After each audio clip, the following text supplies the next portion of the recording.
Hello guys, welcome to my YouTube channel. आज हम कक्षा 9th क्लास का अर्थशास्त्र का पार्ट नंबर 4 भारत में खाद्य सुरक्षा के बारे में पढ़ेंगे। ठीक है, चलिए सबसे पहले तो हम बात करते हैं कि खाद्य सुरक्षा का मतलब क्या है। ठीक है, खाद्य सुरक्षा का अर्थ क्या है। तो खाद्य सुरक्षा का अर्थ है कि सभी लोगों के लिए सदैव भोजन की उपलब्धता, पहुंच और उसे प्राप्त करने में सामर्थ्य। यानी कि जो भोजन है वो भोजन सभी लोगों के पास में, ठीक है, सभी लोगों के पास, सदैव का मतलब हमेशा सब लोगों के पास में भोजन की उपलब्धता होनी चाहिए और उसे प्राप्त करने में वो व्यक्ति समर्थ होना चाहिए। तो उसे हम क्या बोलते हैं? खाद्य सुरक्षा। ठीक है, जब भी अनाज के उत्पादन या उसके वितरण की समस्या आती है तो सहज ही निर्धन परिवार इससे अधिक प्रभावित होते हैं। खाद्य सुरक्षा सार्वजनिक वितरण प्रणाली, शासकीय सतर्कता और खाद्य सुरक्षा के खतरे की स्थिति में सरकार द्वारा की गई कार्रवाई पर निर्भर करती है। ठीक है, अब हम बात करते हैं खाद्य सुरक्षा क्या है। देखिए, जीवन के लिए भोजन उतना ही आवश्यक है जितना कि सांस लेने के लिए वायु, लेकिन खाद्य सुरक्षा मात्र 2 जून की रोटी पाना नहीं है, बल्कि उससे कहीं अधिक है। आप सबको पता है, अगर आपको जीवित रहना, तो जीवित रहने के लिए जैसे आपको सांस लेने के लिए हवा की ज़रूरत है, वैसे ही हमें जीवित रहने के लिए भोजन की ज़रूरत होती है। ठीक है, लेकिन इसका मतलब ये नहीं कि अगर हमें सिर्फ 2 टाइम की रोटी मिल गई, सिर्फ वही बहुत है, बल्कि उससे ज़्यादा कहीं अधिक है। ठीक है, तो सबसे पहला ये समझे कि खाद्य उपलब्धता का तात्पर्य देश में खाद्य उत्पादन, खाद्य आयाम और सरकारी अनाज भंडारों में संचित पिछले वर्षों के स्टॉक से है। ठीक है, पहुंच का अर्थ है कि खाद्य प्रत्येक व्यक्ति को मिलता रहे। ठीक, और तीसरा इसमें सामर्थ्य का अर्थ है कि लोगों के पास अपनी भोजन आवश्यकताओं को पूरा करने के लिए प्राप्त और पौष्टिक भोजन खरीदने के लिए धन उपलब्ध होना चाहिए। ठीक है, तो आप समझिए खाद्य सुरक्षा मतलब है कि यानी कि जो खाना है वो, जो हमारे पास जो स्टॉक है, जो भंडार है, वो हमारे पास हमेशा उपलब्ध होना चाहिए। ठीक है, और खाना प्रत्येक व्यक्ति को मिलता रहे। और सामर्थ्य का अर्थ होता है कि लोगों के पास में अपनी आवश्यकताओं को पूरा करने के लिए, ठीक है, पर्याप्त पौष्टिक खाना खरीदने के लिए जो पैसा है वो हमेशा उपलब्ध होना चाहिए। ठीक, किसी देश में खाद्य सुरक्षा केवल तभी सुनिश्चित होती है जब सभी लोगों के लिए पर्याप्त खाद्य उपलब्ध हो, सभी लोगों के पास स्वीकार्य गुणवत्ता के खाद्य पदार्थ खरीदने की क्षमता हो और खाद्य की उपलब्धता में कोई बाधा ना हो। अब हम बात करते हैं खाद्य सुरक्षा क्यों। देखिए, समाज का अधिक गरीब वर्ग तो हर समय खाद्य असुरक्षा से ग्रस्त हो सकता है, परंतु जब देश भूकंप, सूखा, बाढ़, सुनामी, फसलों के खराब होने से पैदा हुए अकाल आदि राष्ट्रीय आपदाओं से गुजर रहा हो तो निर्धनता रेखा से ऊपर के लोग भी खाद्य असुरक्षा से ग्रस्त हो सकते हैं। ठीक है, किसी आपदा के समय खाद्य सुरक्षा कैसे प्रभावित होती है। देखिए, किसी प्राकृतिक आपदा जैसे सूखे के कारण खाद्यान्न की कुल उपज में गिरावट आती है। इससे प्रभावित क्षेत्र में खाद की कमी हो जाती है। खाद की कमी के कारण कीमतें बढ़ जाती हैं। कुछ लोग ऊंची कीमतों पर खाद्य पदार्थ नहीं खरीद सकते। अगर यह आपदा अधिक विस्तृत क्षेत्र में आती है या अधिक लंबे समय तक बनी रहती है तो भुखमरी की स्थिति पैदा हो सकती है। व्यापक भुखमरी से अकाल की स्थिति बन सकती है। ठीक है, अकाल के दौरान बड़े पैमाने पर मौतें होती हैं, जो भुखमरी तथा विवश होकर दूषित जल या सड़े भोजन के प्रयोग से फैलने वाली महामारी तथा भुखमरी से उत्पन्न कमजोरी से रोगों के प्रति शरीर की प्रतिरोधी क्षमता में गिरावट के कारण होती है। भारत में जो सबसे भयानक अकाल पड़ा था वह 1943 का बंगाल का अकाल था, और इस अकाल में भारत के बंगाल प्रांत में लगभग 30 लाख लोग मारे गए थे। ठीक है, तो भारत में अब तक का जो सबसे भयानक जो अकाल पड़ा था वो कब पड़ा था? 1943 में। और कहाँ पड़ा था? बंगाल में पड़ा था। ठीक है, और उस अकाल में 30 लाख लोग मारे गए थे।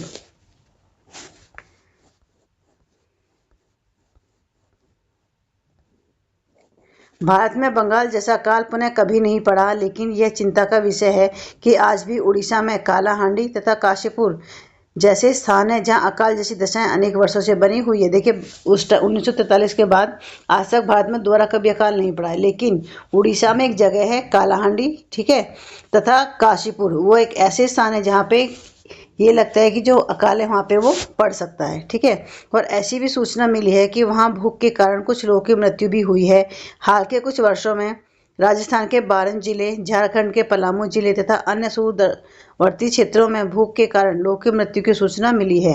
अतः किसी भी देश में खाद्य सुरक्षा आवश्यक होती है ताकि सदैव खाद्य की उपलब्धता सुनिश्चित की जा सके। अब हम बात करते हैं कि खाद्य असुरक्षित कौन है। यद्यपि भारत में लोगों का एक बड़ा वर्ग खाद्य एवं पोषक की दृष्टि से असुरक्षित है, परंतु इससे सर्वाधिक प्रभावित वर्गों में निम्नलिखित शामिल हैं। भूमिहीन, जो बहुत अथवा नगण्य भूमि पर निर्भर हैं, पारंपरिक दस्तकार, पारंपरिक सेवाएं प्रदान करने वाले लोग, अपना छोटा मोटा काम करने वाले कामगार और निराश्रित तथा भिखारी। ठीक है। शहरी क्षेत्रों में खाद्य की दृष्टि से असुरक्षित वे परिवार हैं जिनके कामकाजी सदस्य प्राय कम वेतन वाले व्यवसायों और अनियमित श्रम बाजार में काम करते हैं। ये कामगार अधिकतर मौसमी कार्यों में लगे हैं और उनको इतनी कम मजदूरी दी जाती है कि वे मात्र जीवित रह सकते हैं।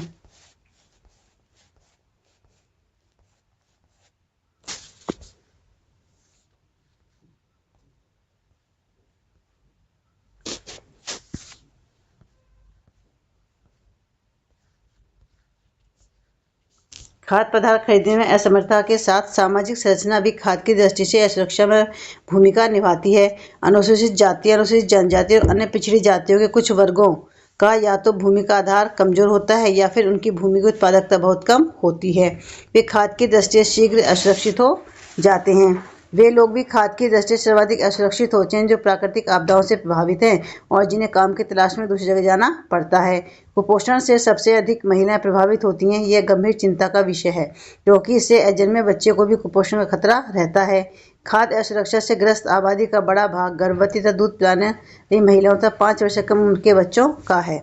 देश के कुछ क्षेत्रों जैसे आर्थिक रूप से पिछड़े राज्य जहां अधिक गरीबी है, आदिवासी और सुदूर क्षेत्र, प्राकृतिक आपदाओं से बार बार प्रभावित होने वाले क्षेत्र आदि में खाद्य की दृष्टि से असुरक्षित लोगों की संख्या अनुपातिक रूप से बहुत अधिक है।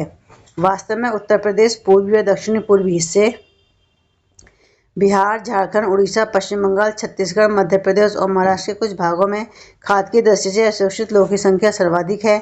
भुखमरी खाद्य की दृष्टि से असुरक्षा को इंगित करने वाला एक दूसरा पहलू है। भुखमरी गरीबी की एक अभिव्यक्ति मात्र नहीं है, यह गरीबी लाती है। इस तरह खाद्य की दृष्टि से सुरक्षित होने से वर्तमान में भुखमरी समाप्त हो जाती है और भविष्य में भुखमरी का खतरा कम हो जाता है। भुखमरी के दीर्घकालिक और मौसमी आयाम होते हैं। दीर्घकालिक भुखमरी मात्रा और गुणवत्ता के आधार पर पर्याप्त आहार ग्रहण करने के कारण होती है। गरीब लोग अपनी अत्यंत निम्न आय और जीवित रहने के लिए खाद्य पदार्थ खरीदने में अक्षमता के कारण दीर्घकालिक भुखमरी से ग्रस्त होते हैं। मौसमी भुखमरी फसल उपजाने और काटने के चक्र से संबंध है। यह ग्रामीण क्षेत्रों की कृषि क्रियाओं की मौसमी प्रकृति के कारण तथा नगरीय क्षेत्रों में अनियमित श्रम के कारण होती है। देखिए, जो भुखमरी है, भुखमरी भी आपकी 2 प्रकार की होती है। ठीक है। एक होती है आपकी मौसमी भुखमरी और दूसरी होती है आपकी दीर्घकालिक भुखमरी। ठीक है। जो दीर्घकालिक भुखमरी होती है उसमें क्या होता है, उसमें जो खाने की जो मात्रा है, ठीक है, जो खाने की जो मात्रा है वो निरंतर कम हो जाती है या तो वो लगातार कम होती है या गुणवत्ता के आधार पर वो कम हो जाती है, तो उसको हम बोलते हैं दीर्घकालिक भुखमरी। और दूसरी आपकी मौसमी भुखमरी। मौसमी भुखमरी में क्या होता है कि जब खेतों में फसल पकने और फसल कटने के 4 महीने तक जब उनके पास में कोई काम नहीं होता तो इससे कौन सी स्थिति पैदा होती है, तो भुखमरी की स्थिति पैदा हो जाती है। ठीक है। जैसे बरसात के मौसम में अनियमित निर्माण श्रमिक को काम रहता है, इस तरह की भुखमरी तब होती है जब कोई व्यक्ति पूरे वर्ष काम पाने में अक्षम रहता है। भारत में मौसमी और दीर्घकालिक भुखमरी के प्रतिशत में गिरावट आई है। देखिए, ये हमें दे रखे हैं भुखमरी के प्रकार मौसमी और दीर्घकालिक दोनों का दे रखा है। ग्रामीण में देखिए 1983 में 16.2 थी, दीर्घकालिक 2.3 थी और कुल मिलाकर 18.5 थी। ठीक है। ये डेटा इस तरीके से हमें ये दे रखा है, आप इसमें देख सकते हो किस तरह की जो भुखमरी है वो थी। हम बात करते हैं स्वतंत्रता के बाद खाद्यान्नों में आत्मनिर्भर होना भारत का लक्ष्य रहा है। स्वतंत्रता के बाद भारतीय नीति निर्माताओं ने खाद्यान्नों में आत्मनिर्भरता प्राप्त करने के सभी उपाय किए। भारत ने कृषि में एक नई रणनीति अपनाई जिसकी परिणति हरित क्रांति में हुई, विशेषकर गेहूं और चावल में। देखिए, जो हरित क्रांति हुई थी उसमें 2 महत्वपूर्ण फसलों में वृद्धि हुई थी। कौन कौन सी? गेहूं और चावल में। ठीक है। और उस टाइम की जो तत्कालीन प्रधानमंत्री थी इंदिरा गांधी ने 1968 में गेहूं क्रांति शीर्षक से एक विशेष टिकट जारी कर कृषि के क्षेत्र में हरित क्रांति की प्रभावशाली प्रगति को आधिकारिक रूप से दर्ज किया था। ठीक है। जब हरित क्रांति हुई थी, उस टाइम में जो प्रधानमंत्री थी वो थी इंदिरा गांधी, और उसने एक डाक टिकट जारी किया था, और उसमें क्या था, उसमें जो गेहूं था, ठीक है, जो गेहूं क्रांति शीर्षक से उन्होंने एक डाक टिकट को जारी किया था।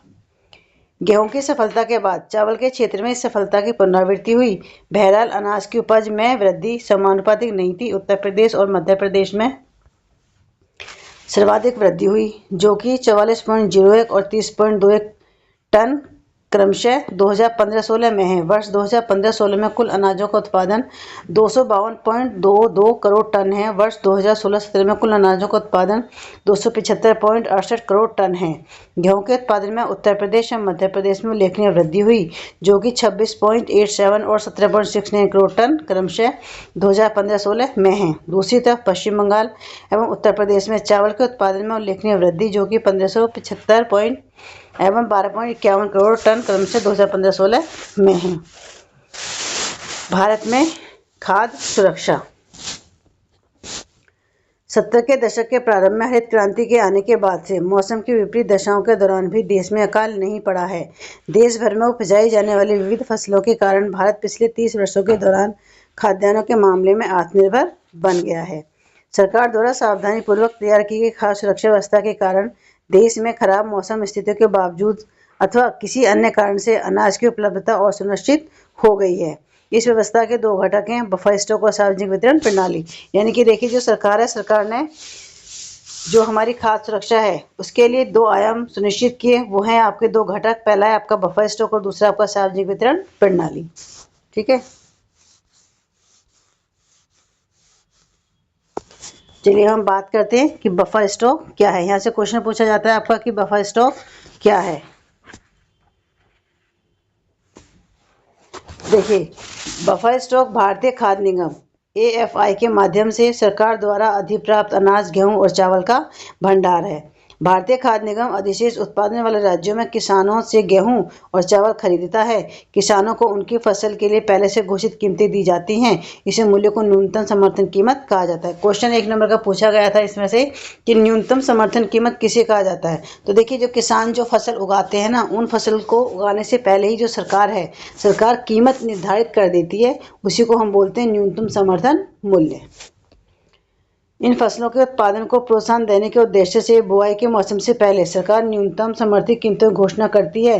खरीदे हुए अनाज खाद्य भंडारों में रखे जाते हैं। क्या आप जानते हैं कि सरकार बफर स्टॉक क्यों बनाती है? ऐसा कमी वाले क्षेत्रों में और समाज के गरीब वर्गों में बाजार कीमत से कम कीमत पर अनाज उपलब्ध कराने के लिए वितरित किया जाता है। इस कीमत को निर्गम कीमत भी कहते हैं। यानी कि देखिए, जो सरकार ने जो बफर स्टॉक बनाए हैं उनके पीछे का एम ये है कि जहाँ पे इस सामानों की कमी है, ठीक है, जहाँ पे गरीब कम है वहाँ पे गरीब लोगों को जो सामान है उसको कम कीमत पे उपलब्ध कराया जा सके, इसलिए जो बफर स्टॉक है उनको शुरुआत की गई है। ठीक है, ये खराब मौसम में या फिर आपदा काल में अनाज की कमी की समस्या हल करने में भी मदद करते हैं। हम बात करते हैं सार्वजनिक वितरण प्रणाली, PDS, पब्लिक डिस्ट्रीब्यूशन सिस्टम। ठीक है, यानी कि जो सार्वजनिक वितरण प्रणाली है वो क्या है। भारतीय खाद्य निगम द्वारा अधिप्राप्त अनाज को सरकार विनियमित राशन दुकानों के माध्यम से समाज के गरीब वर्गों में वितरित करती है। इसे सार्वजनिक वितरण प्रणाली कहते हैं। अब अधिकांश क्षेत्रों, गांवों, कस्बों और शहरों में राशन की दुकानें हैं। देश भर में लगभग 5.5 लाख राशन की दुकानें हैं। राशन की दुकानों में, जिन्हें उचित दर वाली दुकानें कहा जाता है, चीनी, खाद और खाना पकाने के लिए मिट्टी के तेल का भंडार होता है। ये सब बाजार कीमत से कम कीमत पर लोगों को बेचा जाता है।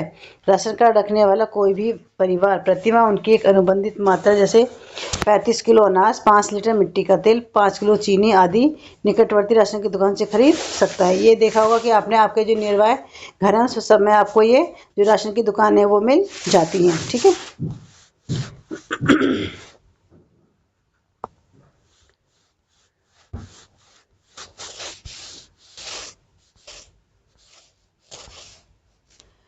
भारत में राशन व्यवस्था की शुरुआत बंगाल के अकाल की पृष्ठभूमि में 1940 के दशक में हुई थी। क्वेश्चन ये कि भारत में जो राशन व्यवस्था है, ठीक है, राशन व्यवस्था की शुरुआत कब हुई थी?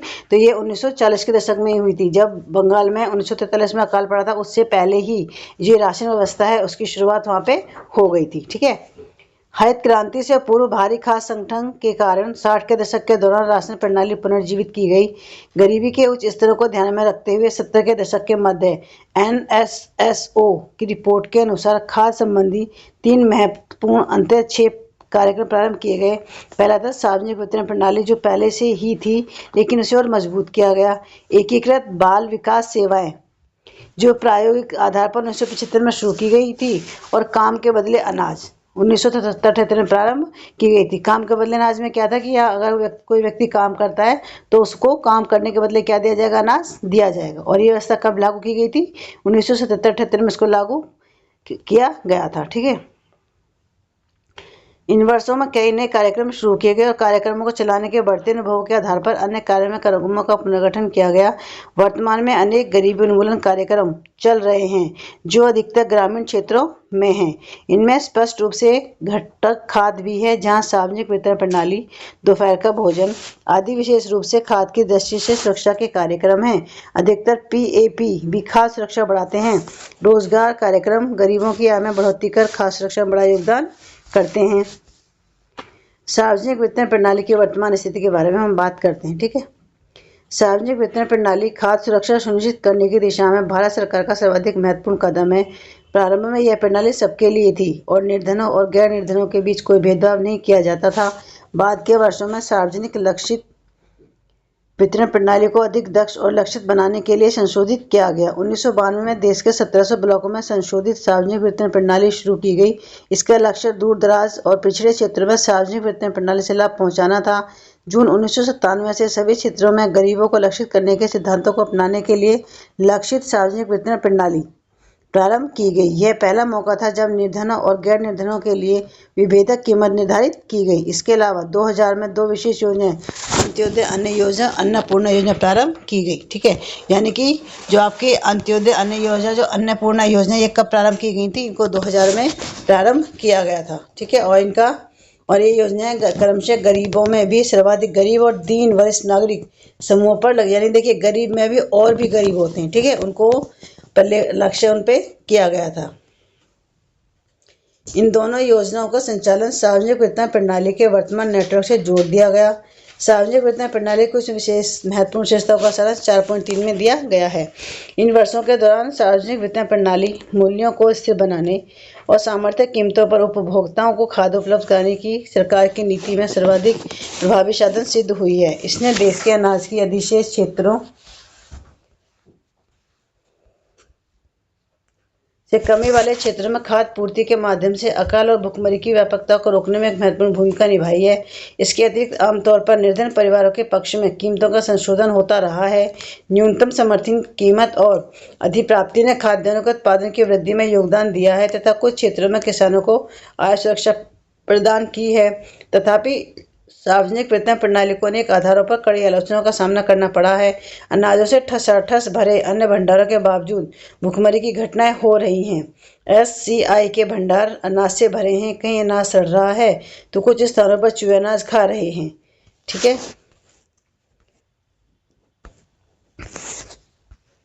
वर्ष 2014 में FCI के पास गेहूं और चावल का भंडार 65.2 करोड़ टन था, जो न्यूनतम बफर प्रतिमान से बहुत अधिक था। फिर भी यह बफर स्टॉक प्रतिमानों से लगातार ऊंचा बना रहा। सरकार द्वारा की गई विभिन्न योजनाओं के अधीन खाद्यान्नों के वितरण के द्वारा स्थिति में सुधार हुआ। अनाज वितरण से हालात सुधरे, इस बात पर आम सहमति है कि बफर स्टॉक का उच्च स्तर बेहद अवांछनीय है और यह बर्बादी भी है। विशाल खाद्य स्टॉक का भंडार बर्बादी और अनाज की गुणवत्ता में ह्रास के अतिरिक्त उच्च रखरखाव लागत के लिए भी जिम्मेदार है। न्यूनतम समर्थित कीमत को कुछ वर्ष के लिए स्थिर रखने पर गंभीरता से विचार करना चाहिए। वर्धित न्यूनतम समर्थित कीमत पर अनाज की अधिक खरीदारी प्रमुख अनाज उत्पादक राज्यों जैसे पंजाब, हरियाणा और आंध्र प्रदेश की ओर से डाले गए दबावों का नतीजा है। इसके अलावा चूंकि खरीदारी कुछ समृद्ध क्षेत्रों पंजाब, हरियाणा, पश्चिमी उत्तर प्रदेश, आंध्र प्रदेश और कुछ सीमा तक पश्चिम में मुख्यतः 2 फसलों गेहूं और चावल तक सीमित हैं। न्यूनतम समर्थित कीमत में वृद्धि ने विशेषतः खाद्यान्नों के अधिशेष वाले राज्यों के किसानों को अपनी भूमि पर मोटे अनाजों की खेती समाप्त कर धान और गेहूं उपजाने के लिए प्रेरित किया है, जबकि मोटे अनाज गरीबों का प्रमुख भोजन है। धान की खेती के लिए सघन सिंचाई से पर्यावरण और जल स्तर में गिरावट भी आई है, जिससे इन राज्यों में कृषिगत विकास को बनाए रखने का खतरा पैदा हो गया है। NSSO ने 558 की रिपोर्ट के अनुसार ग्रामीण भारत में प्रति व्यक्ति चावल की खपत 6.38 किलोग्राम वर्ष 2004-05 से घटकर 5.98 किलोग्राम वर्ष 2011-12 में हो गया। नगरीय भारत में प्रति व्यक्ति माह चावल की खपत 4.71 किलोग्राम से घटकर 4.49 किलोग्राम 2011-12 में हो गया। प्रति व्यक्ति पीडीएस चावल की खपत 2004-05 से 2011-12 तक ग्रामीण भारत में दुगनी हुई और नगरीय भारत में 66% बढ़ी। पीडीएस गेहूं की प्रति माह प्रति व्यक्ति खपत 2004-05 से ग्रामीण और नगरीय भारत में दोगुनी हो गई है। पीडीएस डीलर अधिक लाभ कमाने के लिए अनाज को खुले बाजार में बेचना, राशन दुकानों में घटिया अनाज बेचना, दुकान कभी कभार खोलना जैसे उपचार करते हैं। राशन दुकानों में घटिया किस्म के अनाज का पड़ा रहना आम बात है जो बिक नहीं पाता। यह एक बड़ी समस्या साबित हो रही है।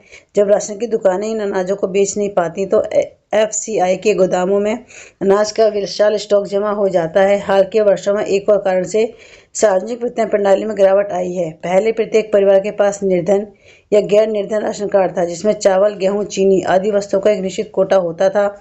ये प्रत्येक परिवार को एक समान निम्न कीमत पर बेचे जाते थे। आज आप जो 3 प्रकार के कार्ड और कीमतों की श्रृंखला देखते हैं, पहले यह नहीं थी। बड़ी संख्या में परिवार राशन की दुकानों से अनाज खरीद सकते थे। हाँ, उनका कोटा निश्चित था। इनमें निम्न आय वर्ग के परिवार शामिल थे जिनकी आय निर्धनता रेखा से नीचे के परिवार की आय से थोड़ी सी अधिक थी। अब 3 भिन्न कीमतों वाले टीपीडीएस की व्यवस्था में निर्धनता रेखा से ऊपर वाले किसी भी परिवार को राशन दुकान पर बहुत कम छूट मिली है। एपीएल परिवारों के लिए कीमतें लगभग उतनी ही ऊंची हैं जितनी खुले बाजार में, इसलिए राशन की दुकान में इन चीज़ों की खरीदारी के लिए उनको बहुत कम प्रोत्साहन प्राप्त होता है। अब हम बात करते हैं कि सहकारी समितियों की खाद्य सुरक्षा में भूमिका। भारत में विशेषकर देश के दक्षिणी और पश्चिमी भागों में सहकारी समितियां भी खाद्य सुरक्षा से एक महत्वपूर्ण भूमिका निभा रही हैं। सहकारी समितियां निर्धन लोगों को खाद्यान्न की बिक्री के लिए कम कीमत वाली दुकानें खोलती हैं। उदाहरणार्थ तमिलनाडु में जितनी राशन की दुकानें हैं उनमें से करीब 94% सहकारी समितियों के माध्यम से चलाई जा रही हैं। दिल्ली में मदर डेयरी उपभोक्ताओं को दिल्ली सरकार द्वारा निर्धारित नियंत्रित दरों पर दूध और सब्जियां उपलब्ध कराने में तेजी से प्रगति कर रही है। गुजरात में दूध तथा दुग्ध उत्पादों में अमूल एक और सफल सहकारी समिति का उदाहरण है। इसने देश में श्वेत क्रांति ला दी। देश के विभिन्न भागों में कार्यरत सहकारी समितियों के और अनेक उदाहरण हैं जिन्होंने समाज के विभिन्न वर्गों के लिए खाद्य सुरक्षा सुनिश्चित कराई है। इसी तरह महाराष्ट्र में एकेडमी ऑफ डेवलपमेंट साइंस ने विभिन्न क्षेत्रों में अनाज बैंकों की स्थापना के लिए गैर सरकारी संगठनों के नेटवर्क में सहायता की है। एडीएस गैर सरकारी संगठनों के लिए खाद्य सुरक्षा के विषय में प्रशिक्षण और क्षमता निर्माण कार्यक्रम संचालित करती है। अनाज बैंक अब धीरे धीरे महाराष्ट्र के विभिन्न भागों में खुलते जा रहे हैं। अनाज बैंकों की स्थापना गैर सरकारी संगठनों के माध्यम से उन्हें फैलाने और खाद्य सुरक्षा पर सरकार की नीति को प्रभावित करने में एडीएस की कोशिश रंग ला रही है। एडीएस अनाज बैंक कार्यक्रम को एक सफल और नए प्रकार के खाद्य सुरक्षा कार्यक्रम के रूप में स्वीकृति मिली है।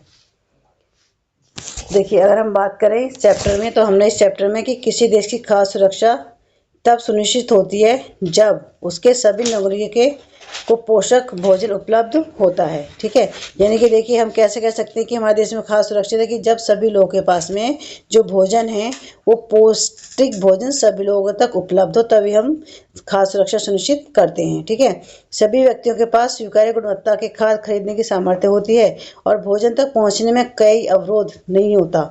निर्धनता रेखा से नीचे रह रहे लोग खाद्य की दृष्टि से सदैव असुरक्षित रह सकते हैं, जबकि संपन्न लोग भी आपदाओं के समय खाद्य की दृष्टि से असुरक्षित हो सकते हैं। देखिए, जो व्यक्ति गरीब है वो तो अपने आप को असुरक्षित महसूस करता ही है, लेकिन जब प्राकृतिक आपदा आती है, ठीक है, तो जो साधन संपन्न लोग हैं वो भी अपने आप को असुरक्षित महसूस कर सकते हैं।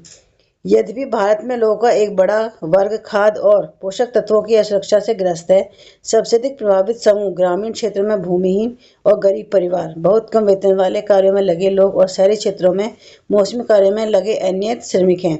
देश के कुछ क्षेत्रों में खाद्य की सुरक्षा से असुरक्षित लोगों की बड़ी संख्या तुलनात्मक रूप से बहुत अधिक है, जैसे आर्थिक रूप से पिछड़े राज्यों में जहाँ बहुत अधिक गरीबी है, जनजातियों वाले व दूरस्थ क्षेत्रों में और ऐसे क्षेत्रों में जहाँ प्राकृतिक आपदाएं आती रहती हैं। समाज के सभी वर्गों के लिए खाद्य की सुरक्षा सुनिश्चित करने के लिए सरकार ने सावधानी पूर्वक खाद्य सुरक्षा प्रणाली तैयार की है। ठीक है, यानी कि सभी लोगों तक जो खाद्य है, जो खाना है, वो सभी लोगों तक सुनिश्चित मात्रा में पहुंच सके, इसके लिए जो सरकार है, सरकार ने एक सुरक्षा प्रणाली तैयार की है, ठीक है। और उसके 2 मेन फीचर्स हैं, 2 घटक हैं। कौन सा है आपका? बफर स्टॉक और सार्वजनिक वितरण प्रणाली, ठीक है। सार्वजनिक वितरण प्रणाली के अतिरिक्त कई निर्धनता उन्मूलन कार्यक्रम भी शुरू किए गए हैं, जिनमें खाद्य सुरक्षा का घटक भी शामिल है, ठीक है जी। यानी कि जो सरकार है, सरकार ने भी समय समय पे लोगों के लिए खाद्य सुरक्षा के लिए कई कार्यक्रम शुरू किए, ठीक है। इनमें से कुछ कार्यक्रम है: एकीकृत बाल विकास सेवाएं, काम के बदले अनाज, दोपहर का भोजन, अंत्योदय अन्न योजना। ये सारे ऐसे कार्यक्रम हैं जिनसे जो भुखमरी है, ठीक है, या जो खाद्य सुरक्षा है उसको सुरक्षित किया जा सकता है। खाद्य सुरक्षा उपलब्ध कराने में सरकार की भूमिका के अतिरिक्त अनेक सहकारी समितियां और गैर सरकारी संगठन भी हैं जो इस दिशा में तेजी से काम कर रहे हैं, ठीक है। तो इस चैप्टर में हमने इन सारी चीज़ों को समझा है कि खाद्य सुरक्षा क्या होती है और सरकार के द्वारा खाद्य को सुरक्षित करने के लिए कौन कौन सी सुरक्षा प्रणालियों को तैयार किया गया है, कौन लोग अपने आप को ज़्यादा सुरक्षित समझते हैं, ठीक है। तो ये सारी चीज़ हमने इस चैप्टर में समझी हैं और इस चैप्टर भी अच्छा है, सभी बच्चे इसको ध्यान से पढ़ेंगे और समझेंगे। और आप कमेंट करके भी आप बता सकते हैं कि आपको चैप्टर समझ में आ रहे हैं या नहीं। और प्लीज़ मेरे चैनल को लाइक और सब्सक्राइब करना न भूलें, साथ में बेल आइकॉन को भी दबाना न भूलें ताकि जब वीडियो अपलोड हो तो आपके पास में पहुंच जाए, ठीक है। तो चलिए मिलते हैं आपसे नेक्स्ट वीडियो में। Thank you.